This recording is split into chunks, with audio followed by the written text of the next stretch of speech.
what trends did you see back then within the finance teams conceptualize Lumina Data, and what trends are you seeing now? Like, are they evolving? Are they changing? What does that look like?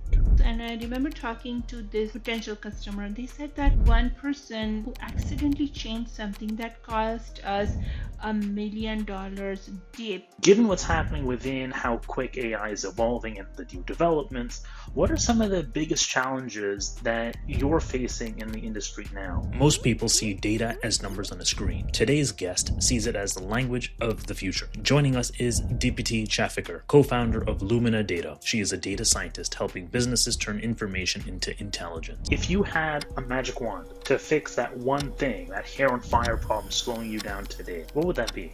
Yeah, that's a very good question. Where did you see AI really, transform operations or come into play? How did it come to life for you, both from a corporate side all the way down to like the startup side? For founders to connect is to have that common passion that yes, we are going to be all in and we are going to do everything that takes to make this work.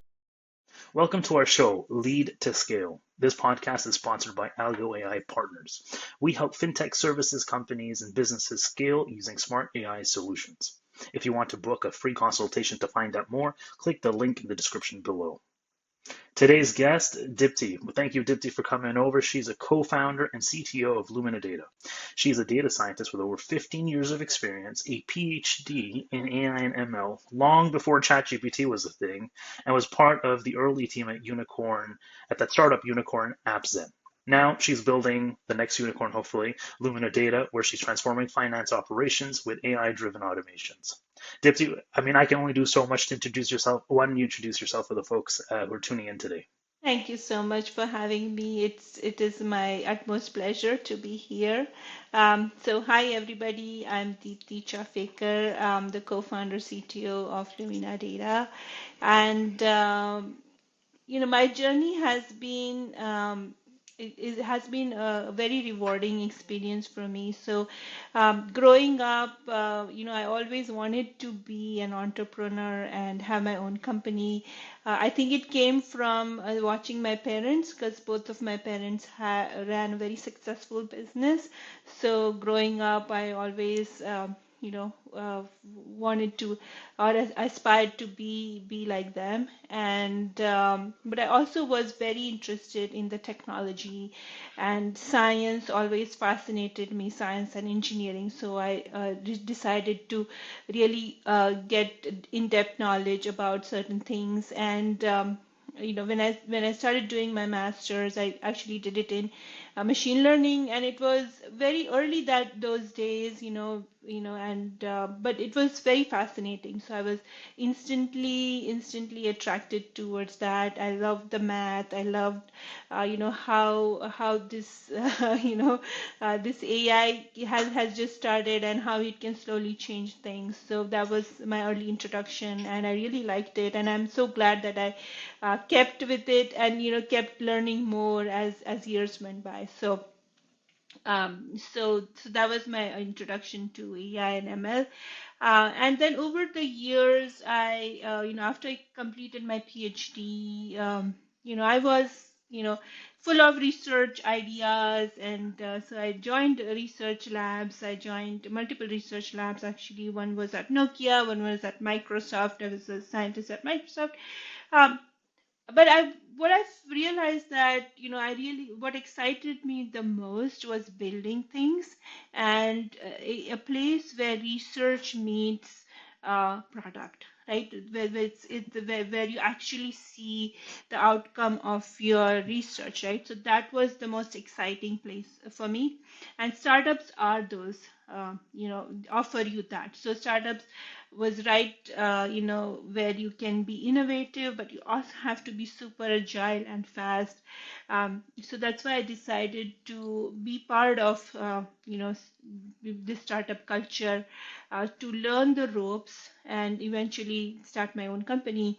And that's the journey I took. So I was very fortunate to be part of very exciting startups. Mention AppZen, and it was fun to be in those startups. Build your product and and see how it picks up. So so that's kind of what has inspired me to start my own company here and work with technology, which is so much fun, and I enjoy doing that. That's incredible. I mean, that's very rich experience. I have to ask, and this is a sidebar, if you will. You got your master's and your PhD both in AI and ML. You mentioned growing up, you saw your parents run their own business successfully, so you've always been an entrepreneur. Help me sort of connect the two, because I have always thought, and maybe this is just a me thing, where those that end up getting into PhD, entrepreneur and PhD are on different ends of the spectrum a little bit. Yeah. Help me marry the two. How does that work for you? Yeah, so for me, as I mentioned, that I'm excited about science, engineering. I love building things, so that part is always there. So building things is what startups are about, and science and deep understanding and that research mindset also helps you in your startup, because when you are in a startup, you are constantly thinking of what are the new things or innovative things I should be doing, and having that problem solving and research mindset really helps you achieve that. And one of the things that with my PhD that I really trained and I learned to do is how to be a good problem solver. You have this Hmm. abstract problem in front of you. How do you break it down? How do you try to then solve different components of it, try to simplify it. So those are the things that I actually really value from my days doing my PhD. And the engineering brain of me really helps build things. So that is kind of like the combination that I feel is very valuable for startups. That's very cool. And watching my parents run their business also gave me some idea of having that business Yeah. sense, and making yourself very marketable, and so that kind of brought in some of that qualities which yeah. That's very cool. That's very cool. And I appreciate you sharing that, because I can imagine how there's a lot of transferable skills that exist between the two, right? But it takes, I think, a lot of, dare I say, maturity or experience to recognize how they come together and how they sort of come through. And I'm sure a rich experience. I mean, you mentioned you've worked at Microsoft, then you joined, or I think then after, correct me if I'm wrong, you then helped found AppZen, and you also co-founded a few other ventures along the Yeah, way. yeah. That's a very cool experience. Can you sort of share in that process a little bit of an impact story? Where did you see AI really, transform operations or come into play? How did it come to life for you, both from a corporate side all the way down to like the startup side? When I was at Microsoft, it was still early on. We were trying to do a lot of research, how we can use AI, and it was still very early on. And that time, you know, uh, we did not have tremendous amount of processing power or storage. So, so whatever work we did was giving us small increments or showing, not very significant results. But still, the same principles are still used. But now with this tremendous computation power and storage, now we can really see the results of that. So whatever work we did, the concepts still apply, but now it is now really showing amazing results. So that is from the corporate side. From the startup side, I think the real impact we saw was at AppZen for sure, because because what we were able to do at AppZen was really take it, the AI technology of at that time, all these things were new, like reading invoices, receipts, OCR, natural language processing. So we just brought everything together there, and created this huge the automation that could bring about tremendous value in terms of speed and accuracy for finance and accounting teams. So that was a big unlock that I saw with this technology. And that was, a few years ago. But now where we are with LLMs and all the GPTs, is another jump or another big, huge unlock that we see, where now AI is not only able to, read documents, but it is also able to synthesize it and analyze it and also problem solve. So I think that is a big jump that I'm seeing right now. So we are now getting to a very, very high level of intelligence. That's very cool. No, thank you for sharing that. I'm curious, how or what pulled you towards finance and automation? Again, at AppZen, it was in fintech, so we did see challenges with accounting and finance team. So that was my first introduction there. I see. But at the same time, these are really underserved areas if you think about it. Lot of the AI goes for sales and customer success because they really show you very high value right away. But finance is such a core, it is heart of the company. And it is still treated as an expense unit in a lot of companies, Mm, right? So, but it is such a fundamental. It is the heart that pumps all the blood, uh, where all the money flows. So it is a very, very crucial aspect of the company, and that's why we decided to focus, here. And we saw that the accountants and the financial teams have been really struggling because they do have a lot of tools at their disposal, but they are all disintegrated. Data is here and there, and they still end up just putting everything in spreadsheets, and they're mm, still struggling with spreadsheets, trying to wrangle data with that. And so that, even though having a lot of tools, but still just going back to basics and working with spreadsheets, that is what we saw. And we thought that we should be able to really make this process better. Yeah. yeah, no, that's very cool. So it sounds like your exposure to the finance world was through AppZen. Yes, it was. Yeah. That's incredible. That's so cool because I mean I'm trying to imagine like if we look back now, you did your AI ML, you got into Microsoft. Little did you know back then that you'd become the go-to for finance, That's very, very cool. So it's clear, you've been at the intersection of AI and finance for Hmm. years. I'd like to dive a little into the making of Lumina Data and the impact that it's got today. And I'd like to start from the beginning. Please do share, how did this idea of Lumina Data come together? So it's a very interesting story. So me and my co-founder, so my name is Deepti and her name is Afrozi, and we have been friends for a long time. And I think I wanted to do some thing in finance with AI, and I had seen this problem with this data separation and Excel sheets, and so I really wanted to work on this problem. So, I was just calling all the finance folks that I had, that were my friends or in my network. So I just called her Rosie because she also has a background. She has a degree in finance as well. So I just called her up and said that, hey, you know what? I want to discuss something with you. So we just, decided that, okay, let's have lunch. So we met over lunch, and we just started talking, and she was like, yes, I see this every day. I see this challenge at my work every day. And so she works with a lot of consulting companies and helps finance teams as well. And then by the end of the lunch, we just decided to go for it. We were like, hey, let's do something together. So it's a very quintessential classic, Bay Area startup story that we have.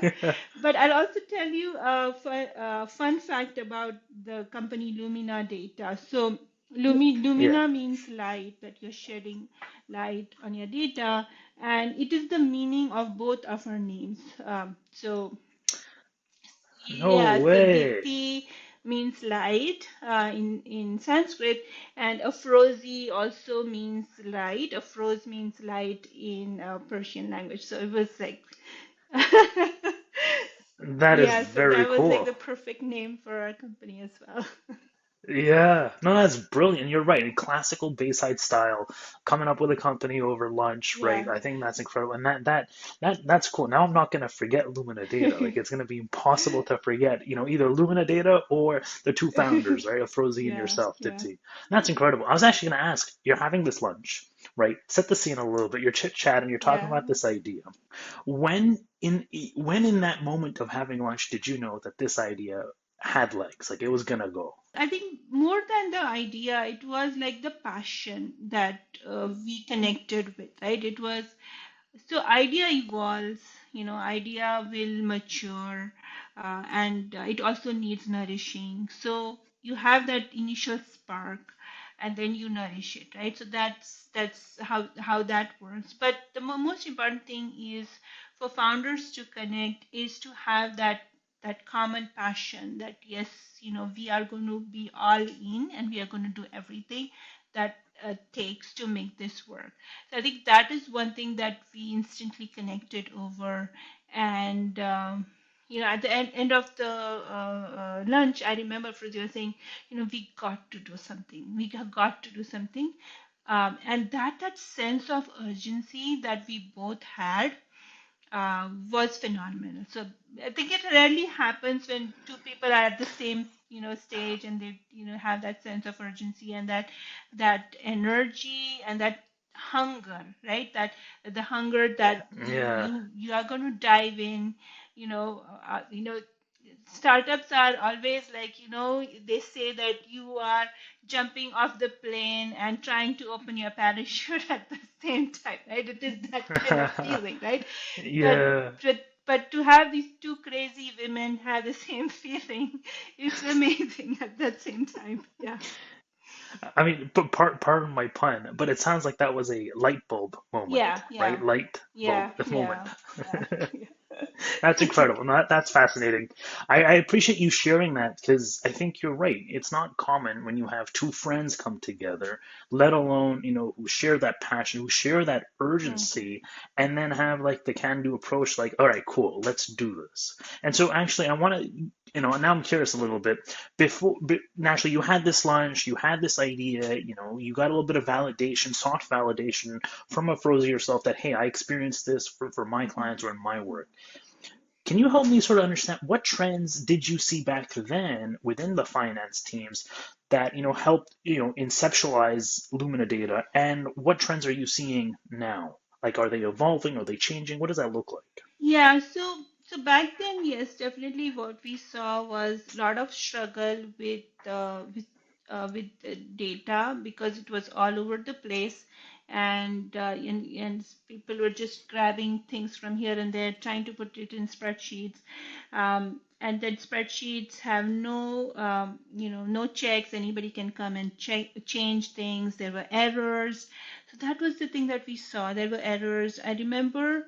Um, we did a lot of customer discovery interviews, and I remember talking to this customer, a potential customer. They said that there was one person who accidentally changed something that cost us $1 million dip uh, in our the revenue projections, and that was extremely shocking for us because even small tweaks that go unnoticed can cause significant, you know, uh, difference, damage, loss for companies. And that was like also a very eye-opening moment for us that this is so sensitive, and we got to be really really good and accurate about these things because companies are really losing or bleeding money and they don't even realize it. Lot Yeah. of the accounting errors happen, they go unnoticed, and only when you see a big jump then you realize, oh, I need to go and investigate this. But there are a lot of these accounting errors that keep happening, that go unnoticed, and they add up. So that's a huge Hmm. uh, I mean, I would say loss, or that's the money on the table that's just sitting there that we need to show it to the customer. So that was kind of one inspiration for us that yes, we got to do something so that we can give this money back. That's one thing. Now what we are seeing is um, um, a lot of companies want to incorporate AI, because there is hype. A lot of reasons. There is hype to use AI, but they don't really know or understand how to integrate AI. So that is one of the challenge that we are seeing. That it is still not at the stage where it is completely seamless and integrable. So I think that is one thing that we are also fitting in and trying to ease that process where AI integrations can be seamless and easy. Yeah. Got you. That's incredible. I mean, you mentioned from your early customer discovery Mm-hmm. calls to now the AI Uh-huh. integration Uh-huh. piece.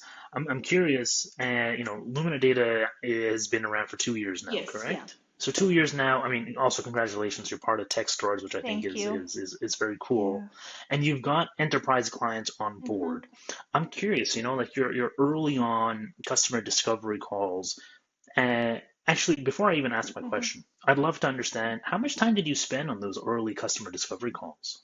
We spend a lot of time on doing the customer discovery calls. I remember, and we were also tracking them. So I remember we did over 100 calls actually. To be on, yeah, yeah, Wow. we did those because and this is one of the things that I've learned being in a startup is that you may feel that your idea is cool, but you have to get it validated. You have to test your hypothesis, and this is also one of um, the Techstars principles that they taught us, that you have to get your ideas validated and hypothesis tested. So that whole process, the customer discovery call was extremely crucial.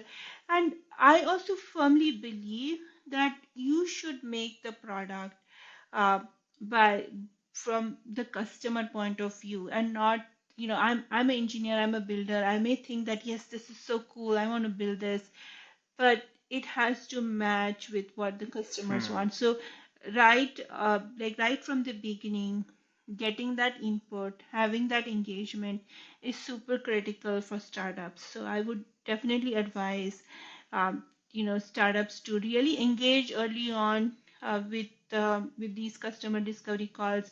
And you also know who your customers are and who are not, right? So that's another way of you to also figure, like, to hone in, get that focus. So they are super valuable. Yeah. That's very cool. I was just actually going to ask, and so this is my curiosity taking the better of me. Let's say we've got an entrepreneur who's sort of watching this today. What would be one or two sort of top tips that you'd share with them to help them source these customer calls, these discovery calls, or how to like make the most out of these discovery calls? What's one or two advice that you'd share with someone who's on the show listening? Yeah, so I think the main thing is focus on the problem, not the solution. So that is the Hmm. important thing is that you need to focus on what the exact problem is. Solution will can then has to make to fit the problem, not the other way around that you already have a solution and now you're trying a problem to fit, right? That usually doesn't end up well. Um, and one of the things that Techstars also taught us, they call it the hair on fire problem. So that's the one that your hair is on fire. Even if you offer a brick, they can use the brick to put out the fire. So it should be that that burning problem, Hmm. because that is when your solution can really make impact, right? So a lot of startup, it's a very common analogy. Are you making a vitamin or a painkiller, right? So it has to be the painkiller. Got you. That's very cool. Focus on the problem, not the solution. Yeah. I think it risks stating a very obvious Yeah. fact, but I clearly it's a very underappreciated sort of Mhm. focus of how discovery goes. That's incredible. And so now, if we were to come back to the question that I had top of mind actually, which is Now that you've had sort of 2 years on the Mhm. runway, right? You've got client Mhm. expertise, you had those customer discovery Mhm. calls, 100 plus Yeah. coming in. Now you're actually seeing the problem solved through. What's evolving as you go through some of these compared to like your earlier calls? Like the execution versus the discovery. What's evolving? I think what is evolving is now how we can add more complexity to the solution, right? So, Mm, got you. so when we built our solution, it would work for a simpler case or more simpler cases. Now we are getting into the areas where now things are more complex, um, and then also scalable. So those are the areas that now we are focusing on is how we can now Mm, take this to scale. Scale in both ways. One is scale across multiple customers, but scale also across huge volumes of data and other things. And then the complexity now has arises from different layers of data. You have your Excel sheets. We started with Excel sheets. Now we are now getting into a lot of other unstructured data, like your emails, your PDFs, those kind of things, your other connections. So now those are the layers that are getting added as we are growing. that's amazing. That's very cool. So naturally, as you get deeper into that problem, going back to your Hmm. earlier piece, problem focus, not Hmm. solution focus, the depth of the problem, the theme may stay the same, but the depth is requiring different sort of solutioning that comes together. Yes. I was gonna now sort of ask, like if we go back 2 years to today, how has Lumina Data evolved? Not your customers, but more so, the company itself or your team itself. Yeah, so of course, so we started, it was just me and Afrozi, and now we are an 8-person team now. So we have grown from there. The most important things for startups is to have that ability to problem solve, because there are going to be a lot of problems that would be on your plate. But just having that problem solving mindset is super critical, because Hmm. because these things can easily intimidate you. It's a hard journey, and there are a lot of obstacles, and you face these obstacles every day, and they can be really intimidating. But if you have that problem solving mindset, that okay, I'm going to get through this, that helps you get through that. So I think, so that is one thing that both of us have evolved, and actually that also helps the company. And the second thing is, with which is also very critical for startups, is also the ability to adapt. That okay, you know what, I thought that this is what we are going to do, but I'm seeing this is happening. So how do I quickly orient myself to adapt and adopt to that change? So having that agility and the problem solving mindset are two critical things. I think these are the skills that startup founders should aspire to have, and I think that's what we both are also working on. Mhm. Yeah. Now I can really appreciate the interpersonal growth Yeah. in just confronting all that keeps coming. And then on top of that, naturally you scale. So congratulations. I mean, that must mean that you have enough, momentum to be able to go from just you two to now eight people team. And naturally with that, I think there's also the art of having a business isn't just solving the problems, also how do you manage your Mhm. team and how do you now sort of shepherd sort of the flock in that sense, which is I mean, very cool learning experience. Many say that experience is the wisest of ways to learn it, but it's also the toughest of ways, right? Because you sort of live it. Yeah, so it is almost like, I feel a lot. It is almost like you are flying and building the plane at the same time.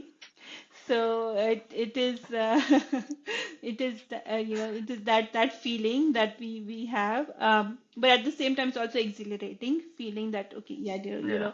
you so so for the team, I do lead by example. I do believe in that a lot. That you have to lead by example. You set the right values. You set the right culture, and that is kind of has been our style as well. Me and Nofrozi is that we want to lead by example and have a very Yeah. very open, and we have very open culture. We discuss everything with our our employees, and yeah, because everybody is in joining a startup is a risk for everybody. So we have to be in this together, and that is the feeling that we want to inculcate, that we are in this together, and we succeed if all of us work together, and then all of us will succeed. Yeah. Yeah, no, that's very wise of you to sort of share that, because what I'm hearing from you, it's like you're kind of continuing, like going on the analogy of light and lumina. You're carrying the essence of that light from inception, where both you and Dipti and Afrozi had this common light and common Mhm. passion. Now it's like, how do you really keep pumping that flame, or really keep that light going, and sort of pass that on to the team as well, and sort of have that one vision, which I think it's my hat's off to you, because I think that's a huge underappreciated, even sometimes understated, like superpower that entrepreneurs or companies can have. Thank you. Yeah. Yeah. And so now, let's look at Lumina Data. You've been around for 2 years. Your team's evolved. Your customer problem, your customers' needs have evolved. I'm curious, what's working best right now in terms of adoption and traction? So right now, what is working best for us is, because we are an early startup still, um, we really work very closely with the customers. So Hmm. we try to really understand their problems, and and uh, and really work closely with the customers and make sure that they are getting value out of our product. So I think it has been a very customer focused approach from the get go itself. So that kind of has worked, because now our customers really um, appreciate that we are there, for anything, and we are very prompt, and so they really value that. And we did a series of podcasts where we invited our customers, and they really had wonderful things to say about their experience with Lumina Data. So that is kind of is working right now. And in terms of traction, so traction is, initially, we are founders. So initial, always in startups, the initial traction comes from the founder-led sales, which is, you make those connections. So Afrozi has been phenomenal in that. She has, brought into her tremendous connections and has built a lot of relationships. So I think in terms of traction, what we are focusing on is how do we establish or build that relationship, that trust between our customers, because that is super critical as well, as we grow, that we have that relationship and that trust. Yeah, I was gonna say, I mean, trust is core, right? Because at the end of the day, I've heard this many, many times where people don't buy your product, they don't invest in your product, they invest in that relationship. And so that relationship becomes very, very key in that sense. You mentioned something interesting where the traction, naturally, you're right. Early days, it's all founder led. It's about, because, who else to put in front of customers other than the most passionate person who built this time, who took the time to develop this, right? And so there's energy, there's passion, and then there's urgency that comes into play. Now I'm curious, as we go through, naturally, this style, and like you mentioned in terms of customers of being complex, they're looking for scalability.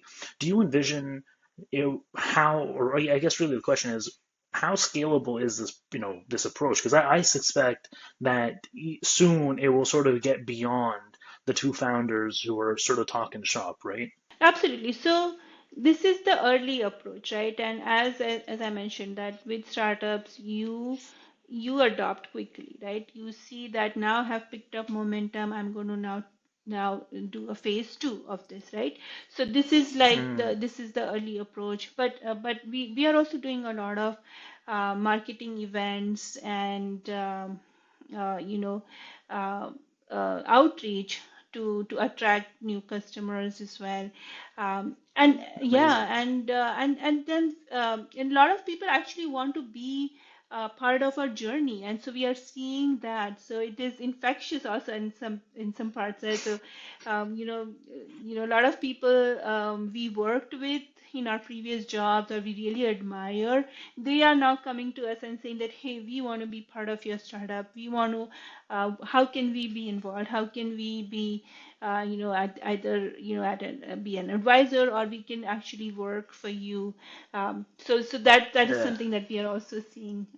Yeah. And I was gonna say, I can see that you can't contain your smile. Like having these people come back and sort of, it's just another round of validation, Yeah. right? Like the product is incredible. That's amazing.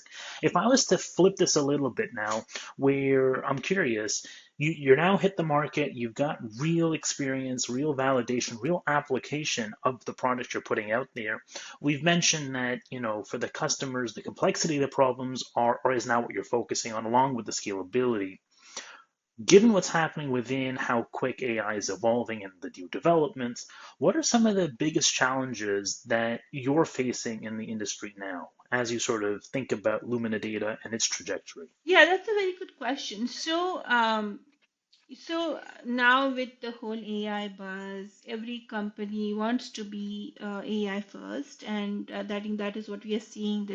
Whole it's this whole crowd of everybody's a AI company, and actually, in a few years, nobody's even going to say the word AI because it is going to be so obvious, right? It Mm, is just going to be assumed that yes, you are going to be using AI. Just focusing on the problem that you're solving is the most critical thing, and that is what how fast you can do it. So it so now the if you look between competitors, the differentiation is very small margins that you will see, not like before when somebody had a huge margin in terms of technology, because it's all the same level now. So so now the differentiation will come from how fast you can move, how mm. fast you can make these uh, uh, conversions, and your speed, actually that becomes of essence now. That's very cool. I mean, something just came to mind, and maybe I'll test it out with you, and you tell me what your thoughts are. It sounds like, like you're right. AI in this world now, we're looking at how it elevates or it addresses the accessibility issue, right? The average Joe now has access to what techs had, and that allows it to be commoditized, and now therefore it sort of it levels out the playing field. And so, to your point, the differentiator now is how quick you can pivot, the agility that you mentioned.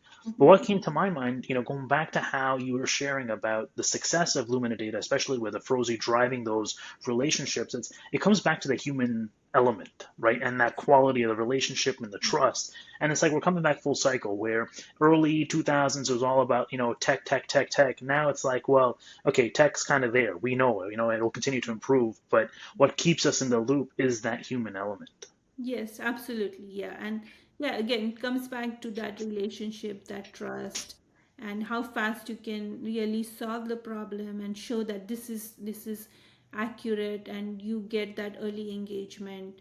And you also get more deeper engagement. So that way then the customers are more loyal to you, and not like, oh, they can switch Yeah. things. So those are the things, those are the strategies I would suggest that now are more important. Yeah. That makes sense. That makes a lot of sense. Thank you for sharing. I'm curious now. So that was like the bigger macro sort of trends happening that's shaping the direction of Lumina. If I was to look inwards a little bit into Lumina data, where do you find the most bottlenecks in your current operations today? Anywhere from acquiring new customers, scaling the tech, hiring talent, or something else entirely? All of the above, I would say, because as a startup, you need all of these things like yesterday, right? So it is, it is challenging, because you are really working with very limited resources, and you're competing with companies who are have tremendous amount of resources. So you're really, working with that against the tide in some cases. But again, it's like it's that skill of how you maneuver, how do you prioritize, how do you focus and move along, and always have that problem solving mindset, so that you keep your eye on the price, and you move along that way. So that is kind of one of the strategies. So bottlenecks, yes, of course, we have, our startups have limited, not only resources, also limited budgets for a lot of these things, right, in marketing dollars. So we have to be really, really wise about spending our budget on these things to make sure that the impact is maximum with minimum cost. So we are always in that optimization problem mode, that how do we get the maximum with minimum, in Yeah. so that is always, like, that's also another skill that one has to develop, is how to be in that sort of working with basics and getting the most out of it. Yeah, no, I can totally appreciate that. And I was actually going to ask, curious, I don't remember, this coming up. So I'm curious, have you gone through any sort of seed funding rounds?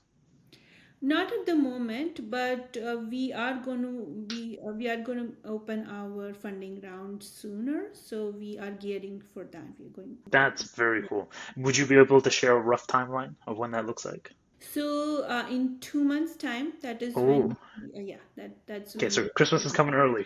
Christmas coming early. That's incredible. I would like to come back to the question around bottlenecks, and I would like to use your analogy that you shared, hair on fire. All right.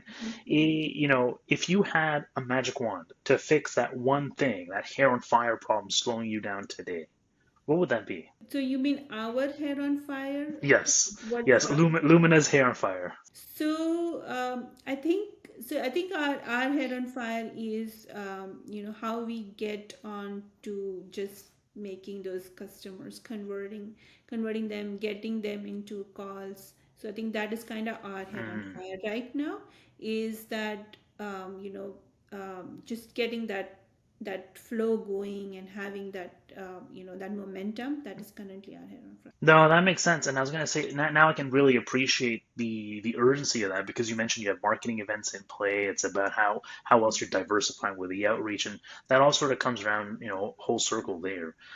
Very cool. No, thank you for sharing. Now, if we were to instead of looking inward, let's look forward.